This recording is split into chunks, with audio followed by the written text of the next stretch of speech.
De um tempo para cá, eu comecei a estudar a vida de alguns homens que realmente venceram e marcaram a história da humanidade. Homens que estão registrados na Bíblia, homens que são pós-registro bíblico. Um exemplo, um homem relativamente recente, Martin Luther King Jr., veio literalmente à Terra para poder, de uma vez por todas, acabar com a segregação racial, ou seja, acabar com a diferença que tinha entre negros e brancos.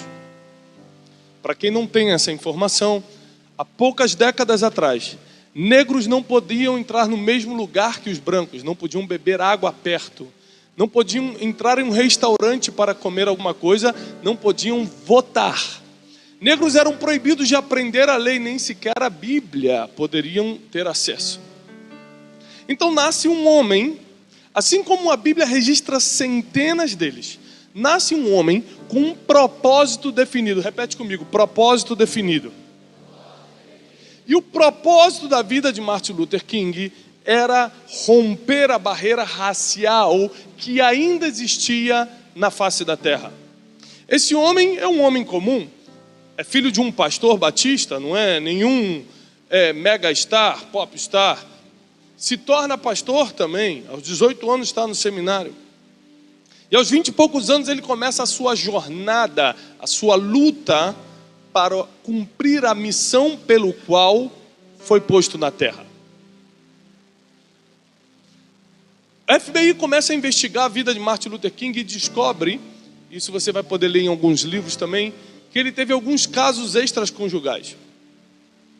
Pastor, homem de Deus, lutando pela integração de negros e brancos, mas errou como qualquer um de nós erramos, seja nessa área ou em qualquer outra. A FBI faz o grampo, pega isso, mas ainda assim, aquilo não para Martin Luther King, ele continua, ele faz o famoso discurso, eu tenho um sonho, morre aos 39 anos de idade, vítima de um tiro, vítima de uma tragédia. Você imagina um homem servir ao Senhor e morrer de um tiro, por um sniper. Um homem mira nele, tira a vida dele.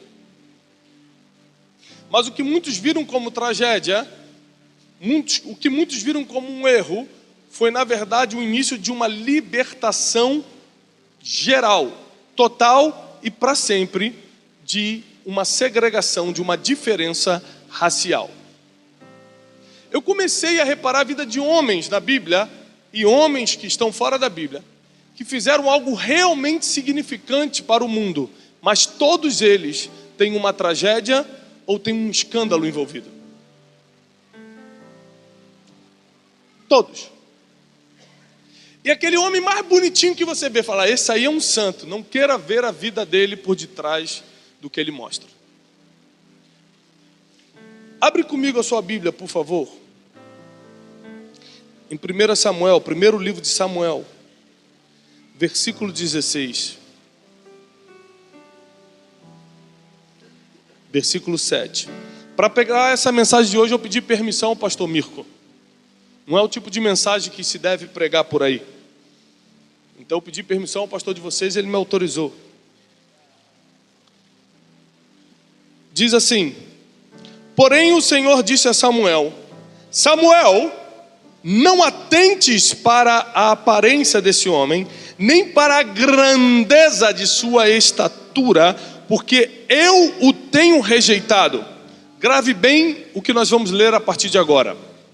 Porque o Senhor não vê como o homem vê, pois o homem vê o que está diante dos seus olhos. Porém o Senhor olha somente o coração. Deus está muito mais focado no teu chamado do que nos teus pecados. Quem lembra onde você errou não foi Deus, são os homens que estão à sua volta. Logo, o homem só cai, o homem não cai. Já viu? Fulano caiu em pecado. Quem já escutou essa expressão? O homem não cai quando comete o pecado, o homem só cai quando as pessoas descobrem. Vou repetir. O homem não cai quando ele comete o pecado. O homem cai quando as pessoas descobrem.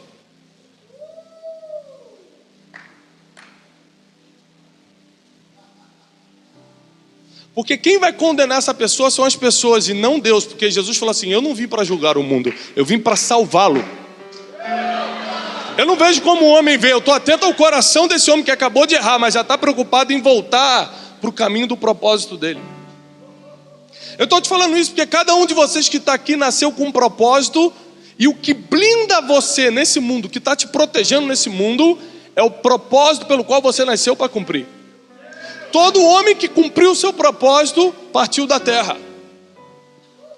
Quando Davi acabou de cumprir seu propósito, tentou agora construir um templo, Deus falou, não, isso é para o seu filho, você já fez a sua parte, pode se despedir de todo mundo que você já vai. Quando Moisés tentou entrar na terra prometida, falou, não, meu filho, você morre aqui mesmo, você já fez a tua parte, o teu propósito era libertar o povo de Israel, o povo está liberto, agora já pode ir. O que blinda você nessa terra é o teu propósito. É por isso que Deus não foca no teu pecado, Ele foca no teu chamado. Se é para aplaudir, aplauda para o Senhor, né?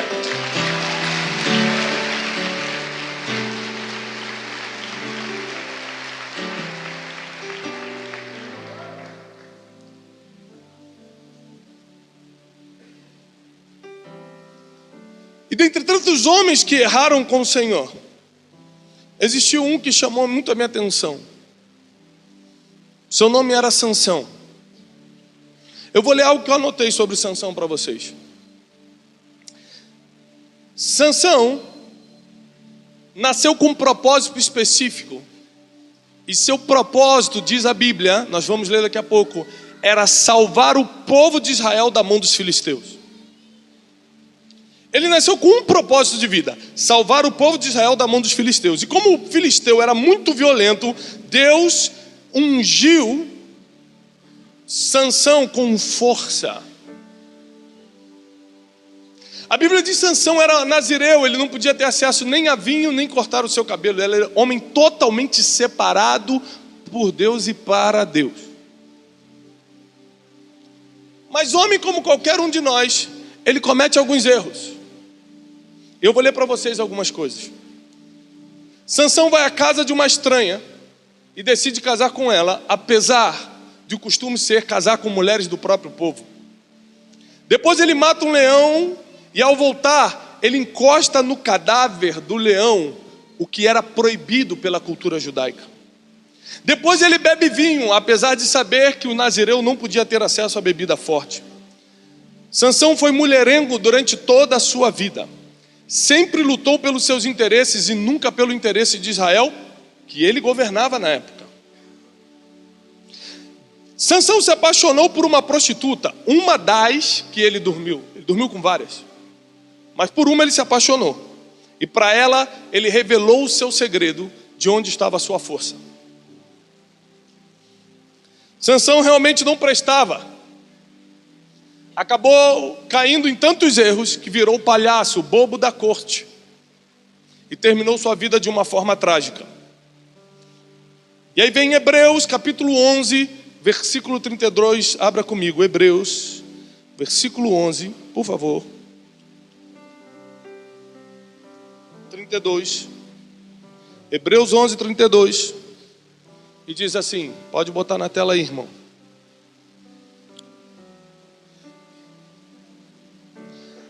Na lista de heróis da fé, ele começa a falar, pela fé Noé fez tal coisa, pela fé José fez tal coisa, pela fé Abraão, pela fé Isaac, pela fé, e ele chega nesse versículo e diz, e o que mais direi, pois me faltará tempo, se eu for contar de Gideão, de Baraque, de Sansão, de Jefté, de Davi, de Samuel e dos profetas. Ele bota Sansão no mesmo nível de Davi, que foi um homem segundo o coração de Deus. Ele bota a Sansão no mesmo nível de Samuel, o maior profeta, que deu início aos juízes, ao mover profético em Israel. Porque todos esses erros que eu li aqui, Deus não considerou. Deus considerou somente o propósito de Sansão.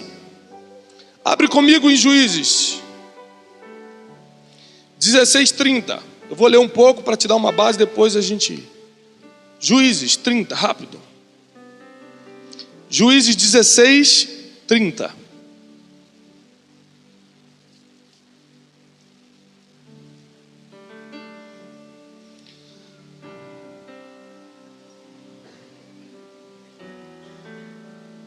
Desculpa, abre em 14:3 primeiro. Juízes 14:3.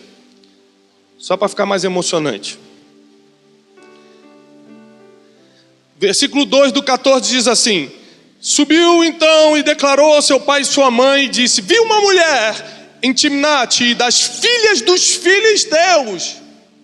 Tanta mulher em Israel, Sansão foi querer logo a filha dos filisteus, que era o inimigo de Israel. Agora, pois, tomai-ma por mulher, porém seu pai e sua mãe, e a Bíblia diz: honra teu pai e tua mãe. Seu pai e sua mãe lhe disseram: não há porventura mulher entre as filhas dos teus irmãos, nem entre todo o nosso povo, para que tu vás tomar mulher dos filisteus, desses incircuncisos? E disse Sansão a seu pai: toma esta, porque eu só gostei dessa. Esse aqui é o homem que entrou na lista dos heróis da fé, que de respeito ao seu pai e sua mãe, dizendo o seguinte: eu não quero saber se tem mulher em Israel, eu gostei dessa, eu vou casar com essa. É um absurdo ou não é um absurdo? Sansão já não escutava mais ninguém, porque um abismo chama outro abismo. Quanto mais você vai errando, mais surdo espiritualmente você vai ficando. E aí pode vir pastor, pode vir pai e mãe, pode vir um apóstolo, pode vir querubim falar contigo, que você já não está mais escutando ninguém. Esse era Sansão. Aí agora vem o capítulo 16, no versículo 30. Vamos ler a partir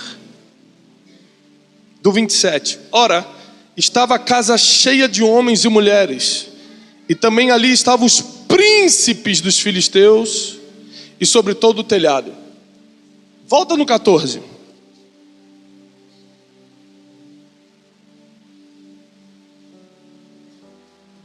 Final do versículo 3.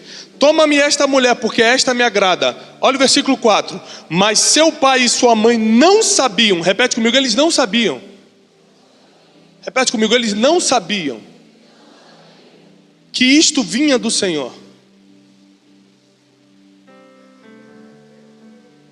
Peraí.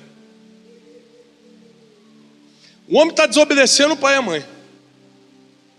O homem está surdo espiritualmente. Resolve quebrar uma regra em Israel, que é casar com mulher do próprio povo, e pega a filha do inimigo. E o versículo 4: mas seu pai e sua mãe não sabiam que isto vinha do Senhor, pois Deus buscava uma ocasião contra os filisteus, porquanto naquele tempo os filisteus dominavam sobre Israel. Deus estava procurando uma oportunidade para eliminar os filisteus. Então, enquanto todo mundo estava de contra Sansão, Deus estava abençoando Sansão por casar com uma mulher fora das regras. É o mesmo Deus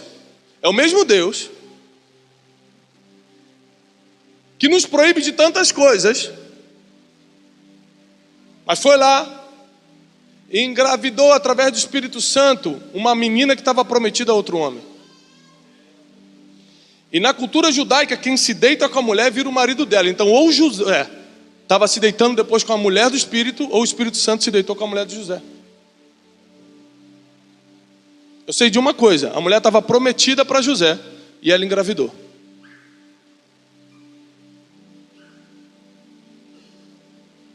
O objetivo de hoje é que você saia daqui entendendo um pouco mais do Deus que você acha que conhece. Um Deus que já pegou o teu pecado, aquilo que você achou que não tem jeito, e nem lembra mais. Está que nem eu com José. O que ele fez segunda-feira mesmo? Ele relembra aí o bilhete da escola.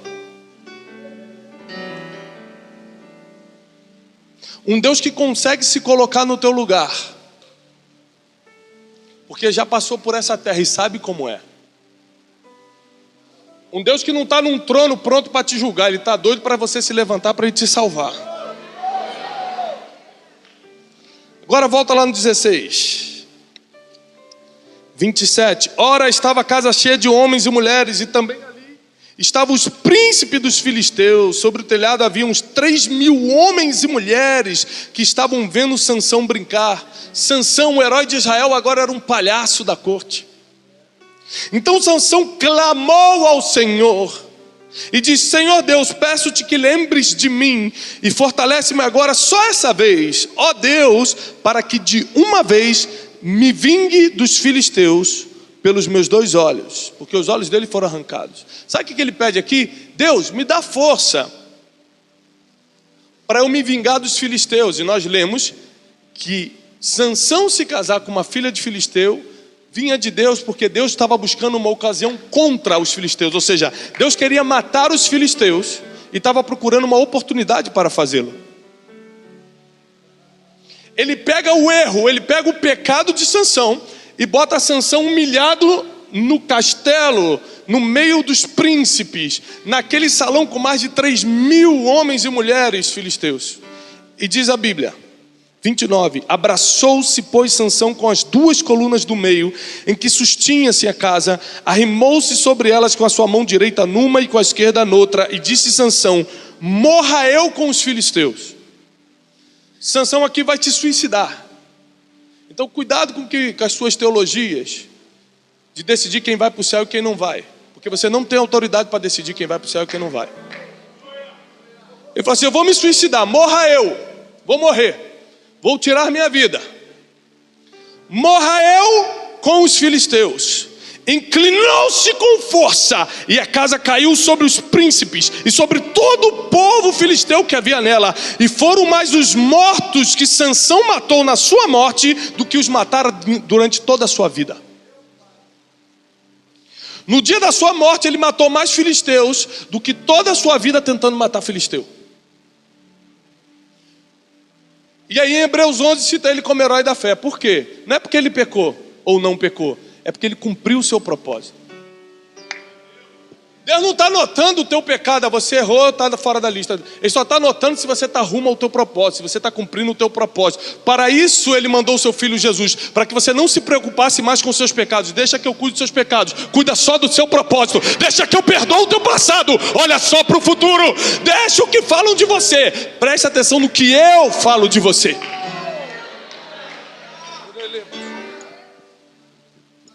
Esse é o Deus que nós servimos.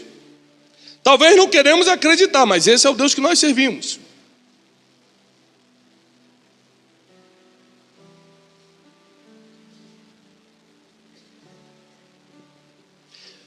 Apesar de Deus ser especialista em esquecer, o homem é especialista em lembrar.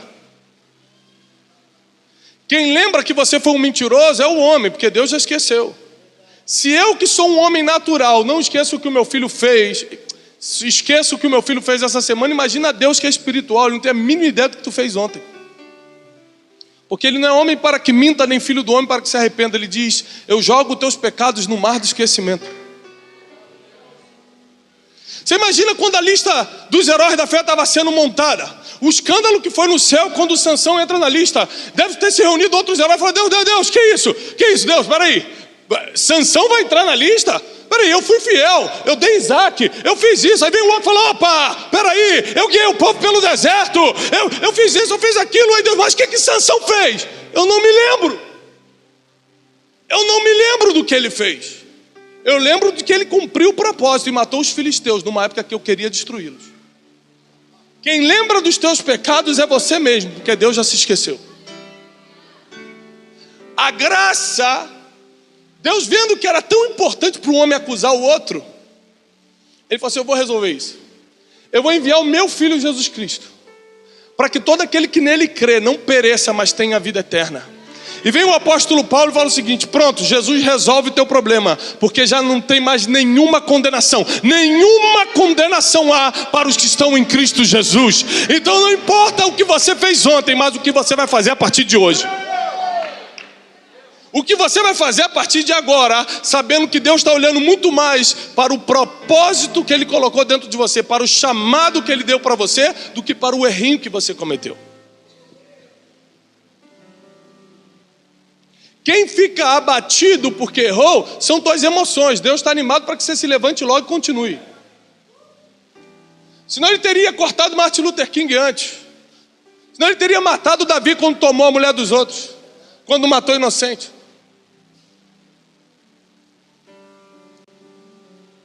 Eu sei que a palavra, apesar de ser a teu favor, é escandalosa, né? Está ao teu favor a palavra, mas é escandalosa. A gente prefere o Deus que mata, a gente prefere o Deus que castiga, a gente prefere o Deus que julga, a gente prefere o Deus que corta pela metade. Mas a Bíblia diz, desde a eternidade, que tem um Deus que quer te levantar, quer te salvar e quer perdoar todos os teus pecados.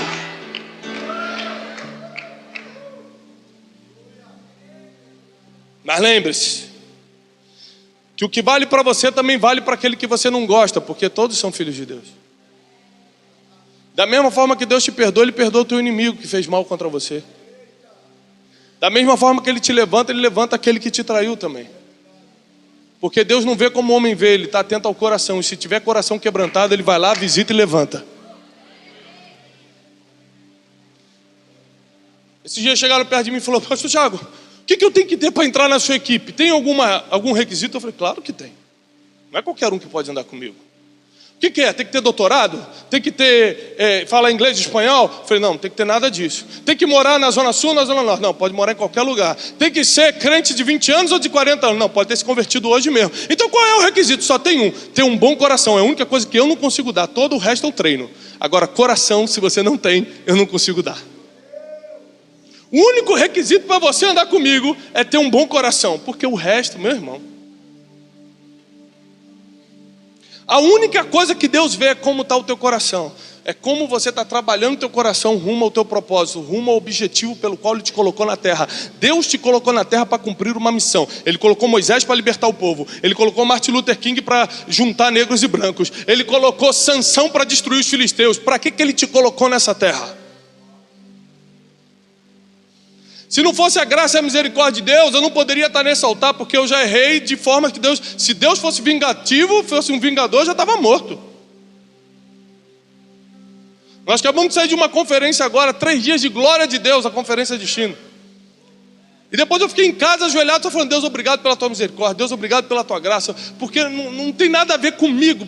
Se fosse por causa de mim, eu não estaria nem num altarzinho de 10 pessoas, quanto mais para 5.000 líderes e pastores pregando aqui, lá na conferência. O que vai acontecer na tua vida não tem a ver com o que você fez de errado ou de bom, tem a ver com o chamado que Ele colocou dentro de você, e aquele que chamou é fiel para cumprir. Aquele que começou a boa obra vai terminar. Ele vai chegar até o fim com você. O único que pode cortar você pela metade é você mesmo, porque Deus está disposto a ir até o fim contigo. Sansão não merecia a força que tinha, mas uma vez que Deus dá, a Bíblia diz: os dons são irrevogáveis. Ele falou: David, vou até o final contigo.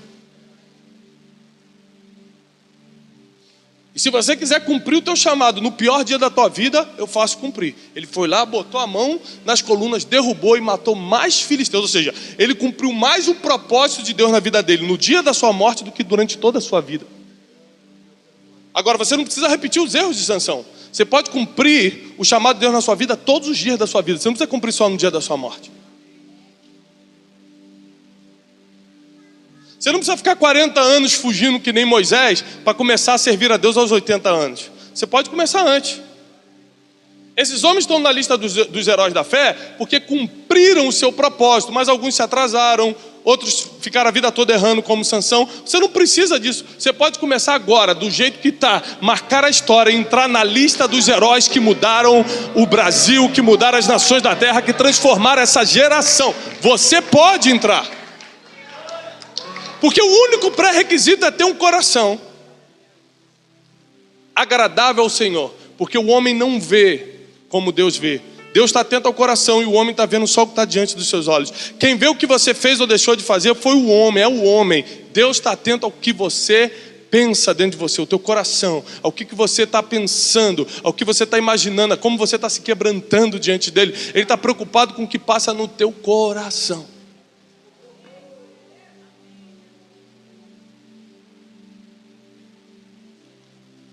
Na segunda-feira, pós-conferência, eu recebi ligações de pastores do Brasil todo. E todo tipo de conversa teve. E na conversa, a pessoa revela o coração pelo que fala. Uns falavam, e aí rapaz, que sucesso, hein? Eu falei, não entendeu nada. Eu falava assim, ó, corta esse fulano da minha lista de amigos. Não entendeu nada. E aí, arrecadou muito ou arrecadou pouco? Corta esse também, não entendeu nada. Cada 20 que ligava, 10% falava assim, que manifestação da glória. Obrigado por pagar o preço para Deus descer naquele lugar. De cada 20, 2 falavam isso. Todos os outros estavam preocupados com o natural. Eu falei, Senhor, uma geração que só vê o que está diante dos olhos, que não consegue ver como Deus vê, o coração. Perdoa. Eu comecei a pedir perdão para Deus. Por isso que eu tenho me esforçado, é por isso que eu estou pregando hoje aqui. Eu não estou pregando aqui por agenda, não. Estou pregando aqui porque eu tenho um compromisso com essa geração. E quando eu me for, vai estar lá na minha lápide, Tiago serviu a sua geração. Eu estou aqui para servir você com a palavra, para que você passe para outro nível hoje, para que você pare de ficar com essa acusação que está dentro de você, pare de ficar com esse desânimo que está dentro de você, achando que você não presta, que o tempo passou. Prepare-se, porque é você mesmo que Deus vai usar. Prepare-se, porque é você mesmo que Ele vai levantar.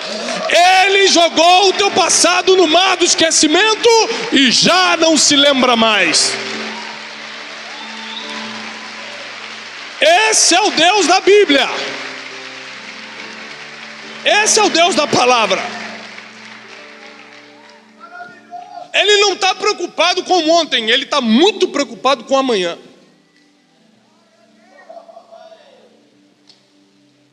Ele não está focado no teu pecado, mas está focado no teu chamado. Você está cumprindo? Porque pecado Ele perdoa, chamado você mesmo vai ter que cumprir. Pecado deixa com Ele, joga nele. Jogar, bota sobre mim as suas transgressões, bota sobre mim os teus erros. Eu já mandei meu filho, eu já chicoteei as costas, já tirei sangue dele para resolver esse problema. Você só cumpra teu chamado, porque do pecado cuido eu. O pecado eu já paguei o preço para eliminar da tua vida. Não descaracterize o sacrifício de Jesus na cruz. Porque eu mandei meu filho, diz o Senhor, para resolver o problema que você não podia resolver. Você não podia tirar o pecado de você. Agora eu tiro o pecado de você. Eu tiro o pecado do mundo através do Cordeiro Santo. Agora só faz a tua parte. Cumpre o chamado pelo qual você nasceu para cumprir. Não se desvie do propósito pelo qual você nasceu. Não vá para a direita nem para a esquerda. Fique aqui, ó, onde Deus te colocou, para onde Ele te chamou. Faça as coisas no tempo que Ele mandou. Só faz a tua parte, porque eu estou fazendo a minha, diz o Senhor.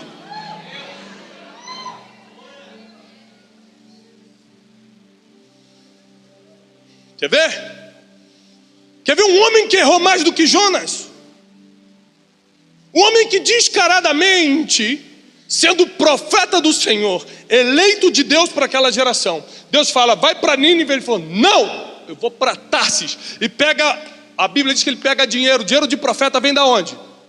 De oferta, do altar. Ele pega dinheiro do altar, compra a sua passagem para fugir da presença do Senhor. Ele usa o dinheiro santo para fugir da presença do Senhor. Logo, a presença do Senhor não está em todo lugar. A soberania de Deus está em todo lugar. A presença de Deus está nos lugares onde Ele mandou você estar. É isso que a Bíblia diz em Jonas. Lê lá Jonas capítulo 1. Ele pagou para fugir da presença do Senhor. A presença do Senhor foi para Nínive e ele foi para Tarsis. Aí foge. Deliberadamente ele peca. Ele entra num barco. O barco começa a naufragar, porque o problema de você deliberadamente pecar, Paulo fala sobre isso, não é por causa da graça que a gente vai sair pecando, hein? Paulo fala sobre isso. Mas onde abundou o pecado, superabundou a graça. E o problema de deliberadamente você pecar é que quem está no barco contigo afunda junto. Então cuidado com que barco você entra e com as pessoas que você se conecta. Confere se ela está naquela viagem cumprindo o propósito de Deus ou fugindo do propósito. Aí Jonas deliberadamente entra naquele barco e coloca todo mundo em apuros. O destino de todo mundo poderia ser cancelado por causa do pecado de um. Então ele confessa que é por causa dele, aquela tempestade, jogam ele no mar. Um grande peixe engole Jonas. Porque depois de um erro, depois de uma vida, de uma vida errada, Deus sempre vai te dar um tempo para pensar no que você fez. Para Sansão foi durante aquela festa, ele cego, oh meu Deus, já fui o homem mais poderoso de Israel, agora estou aqui de bobo da corte. Senhor, tem misericórdia de mim, me dá mais uma chance para cumprir meu propósito. Jonas dentro da barriga começa a orar, Senhor, dá-me a chance de ver novamente o teu santo templo, mostra a tua misericórdia para o teu servo. E o Deus que você achava que era um castigador, na verdade é um especialista em transformar maldição em bênção. Porque ele estava dentro do ventre da baleia, do grande peixe, como uma maldição. E quando ele acaba de orar, diz o Senhor, diz a Bíblia, que o Senhor falou ao grande peixe. E de repente os ninivitas estavam seguindo sua vida normal. Um vai para cá, o outro compra, o outro vende, dando-se a casamento, tudo certo em Nínive. De repente eles começam a ver um movimento na praia. E começa a vir uma baleia. Irmão, se hoje em dia uma baleia começa a se aproximar daqui, já vem Globo filmar, vem CNN, vem todo mundo, você imagina, milênios atrás. Meu Deus, o que é aquilo? A cidade começou a se juntar, 120 mil pessoas, diz a Bíblia. O que é isso? Uma baleia chegando próximo e começa a chegar bem próximo da cidade. E quando toda a cidade se reunir, a baleia abre a boca e sai um profeta de dentro. Arrependei-vos, mais 40 dias e Deus vai pegar Nínive. Arrependam-se, porque está chegando o reino de Deus. E toda a cidade se converteu. Deus transformou a maldição em bênção, porque ele não chegou num barquinho, ele não chegou no barquinho como todo mundo, ele chegou vomitado por uma baleia, porque Deus transformou aquela maldição em bênção. Deus está pegando o teu pecado, Deus está pegando a tua maldição, Deus está pegando os teus erros e está transformando numa bênção que vai converter todo mundo que está à sua volta. Todo mundo vai se converter. Essa é a graça de Deus, essa é a extraordinária graça de Deus, essa é a maravilhosa, inexplicável graça de Deus, que você não merece, mas a tem. Você não merece, mas a tem. E ninguém pode tirá-la de você. Podem tirar teus olhos, como fizeram com Sansão, mas não vão tirar a graça. Podem tirar o que quiser de vocês, mas não vão tirar a graça.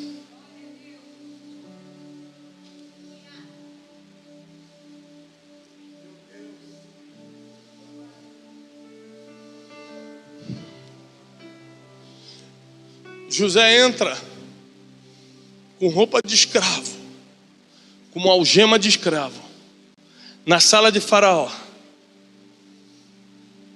na sala do homem mais poderoso do mundo. E Faraó fala, é você que pode resolver o problema? Sou eu. Você imagina um homem mais poderoso do mundo olhando para um escravo, com roupa de escravo, com cheiro de escravo, com algema de escravo. Como é que você vai resolver meu problema? Você vai começar, Faraó, a armazenar os grãos. E começou a dar um planejamento estratégico. E a Bíblia diz que enquanto José falava, Deus deu graça a José diante dos olhos de Faraó. Quando a graça veio sobre José, porque até ali ele estava na sabedoria, até ali ele estava na revelação, mas quando a graça veio sobre a vida de José, a Bíblia diz, e Faraó disse, quem melhor do que você? Imagina um escravo, com roupa de escravo, com algema na mão. Quem melhor do que você para governar todo o Egito? Tirou o anel de Faraó, botou na mão dele e falou assim, a partir de hoje, somente no trono eu serei maior do que você. Ninguém levanta ou abaixa a mão no Egito sem a tua permissão. Porque quando a graça vem, o inexplicável acontece. Quando a graça vem, o sobrenatural se manifesta. Isso já está à tua disposição. Você não tem que pagar preço nenhum. Já foi pago. Está tudo pago. Está tudo feito. Está tudo consumado. Você só precisa estar aqui no lugar certo, no momento certo, para receber tudo que o Espírito Santo vai te dar. Assim como ele reverteu a maldição de Jonas em bênção. Assim como ele transformou a tragédia de Sansão em algo heróico que entrou na lista dos heróis da fé. Ele vai reverter toda a tua situação nessa noite.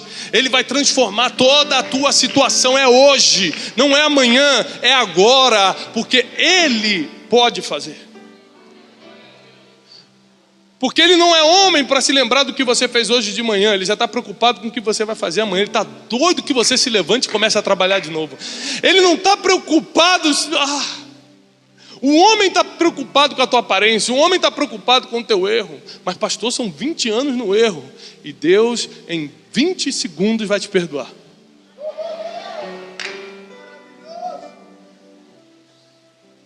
Esse é o Deus que nós servimos. Em segundos, Ele vai recuperar o que anos você não conseguiu fazer.